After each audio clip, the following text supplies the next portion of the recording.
제가 알아본 논문은 FDM 기반 3D 프린팅 기술을 이용한 골 재생용 복합체 스캐폴드 제조 및 특성 연구입니다. 이 연구에서는 뼈 재생용 고분자 복합 재료에 대해 알아보았습니다. 목차는 다음과 같습니다. 우선 서론에서는 연구 배경 및 목적에 대해서 말하고 있고, 그 다음으로는 생체 재료 그리고 복합 소재 또한 3D 프린팅 기법에 대한 이론적 배경에 대해서 말하고 있습니다.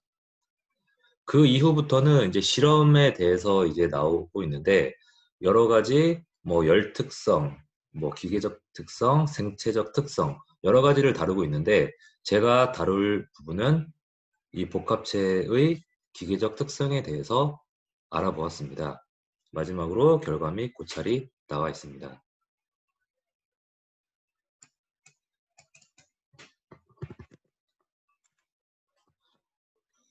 우선 요약에 대해서 알아보겠습니다.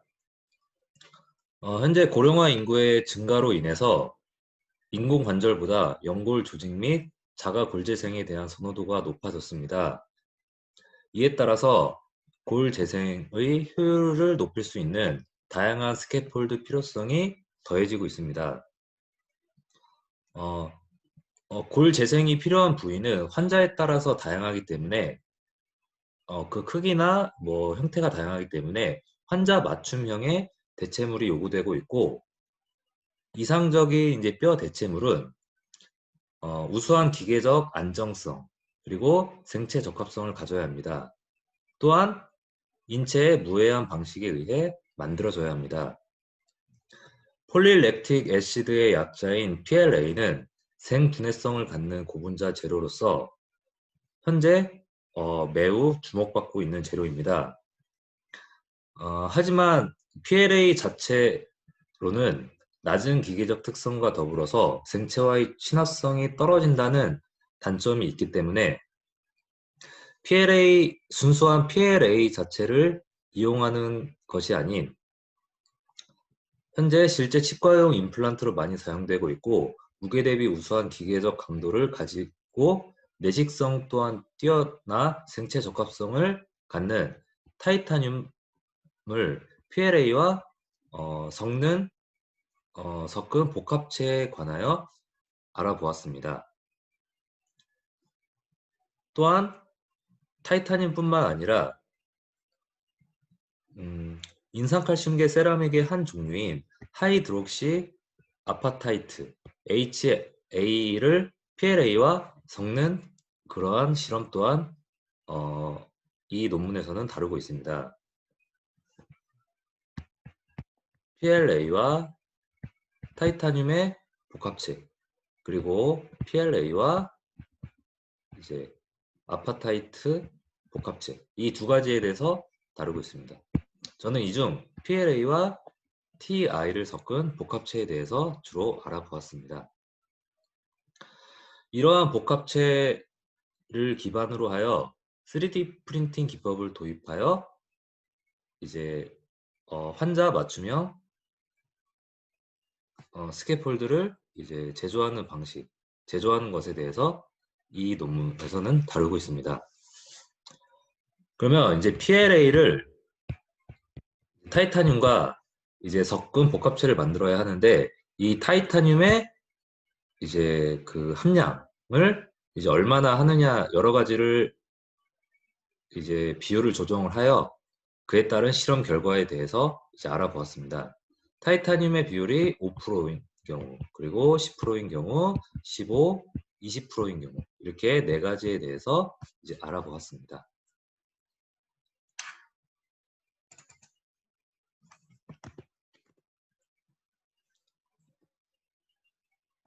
이 복합체의 기계적 특성에 대해서 나와 있는 글입니다.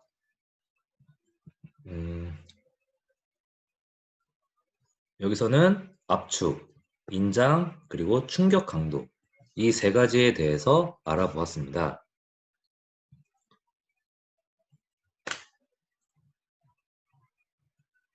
우선 그에 따른 결과 그림에 대해서 알아보겠습니다. 여기서 가로는 이제 그 변형률에 관해 나와 있는 거고, 이제 세로는 이제 압축에 따른 압축 응력에 대해서 나와 있습니다.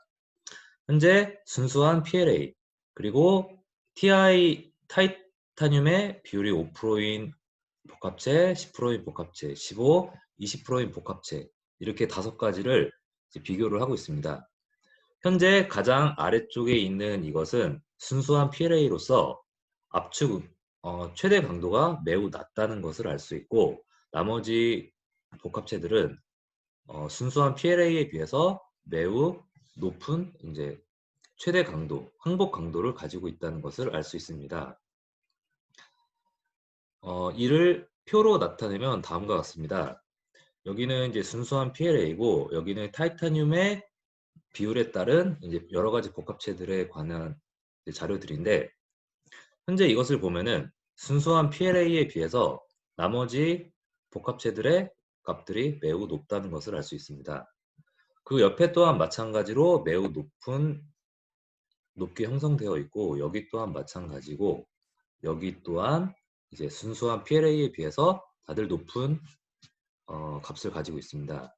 여기서 이제 이쪽 같은 경우는 이제 이제 탄서 한도 그리고 이제 항복 강도가 순수 PLA에 비해서 타이타늄을 섞은 복합체가 훨씬 높은 값을 가진다는 것을 알 수가 있고, 이 마지막 네 번째 것은 연신율에 관한 자료인데, 연신율이란 인장 시험 때 재료가 늘어나는 비율에 관한 것입니다.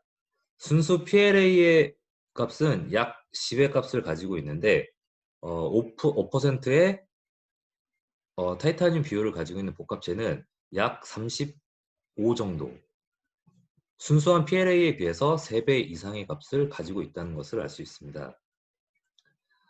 이 그림을 전체적으로 보았을 때 순수한 PLA에 비해서 타이타늄을 섞은 복합체가 훨씬 뛰어난 값들을 가지고 있다는 것을 알 수 있습니다. 하지만 그 타이타늄을 섞은 복합체들끼리 비교를 했을 때는 어떠한 타이타늄의 비율이 어떠한 값을 가지든 간에 큰 차이가 나진 않습니다. 그것은 이 네 가지 자료 모두 마찬가지이고, 오히려 타이타늄의 비율이 높은 20%의 경우는 다른 비율의 복합체들에 비해서 오히려 더 떨어지는 값을 가지는 경우도 많이 있습니다.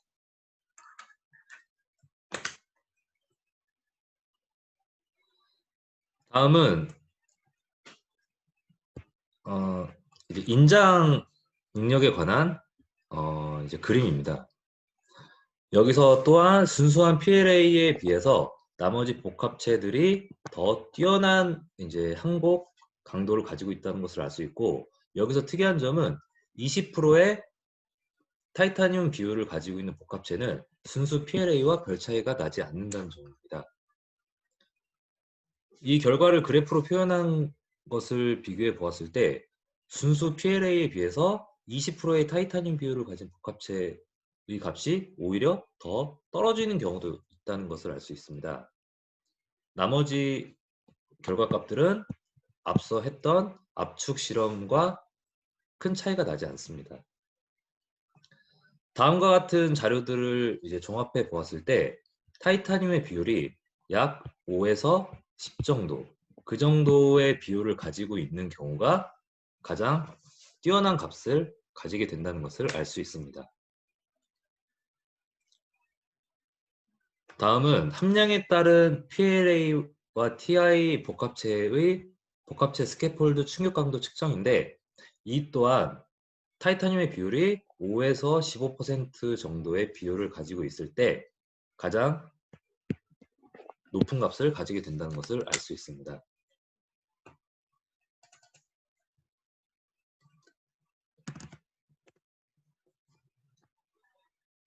결론입니다. 이 논문은 PLA의 물성을 보완하기 위한 복합 소재를 제조하여 이제 가능성을 이제 알아보았습니다.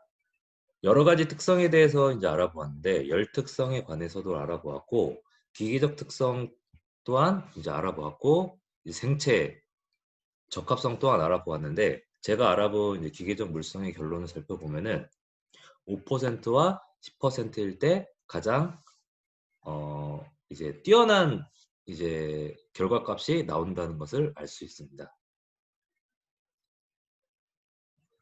이상 발표를 마치겠습니다.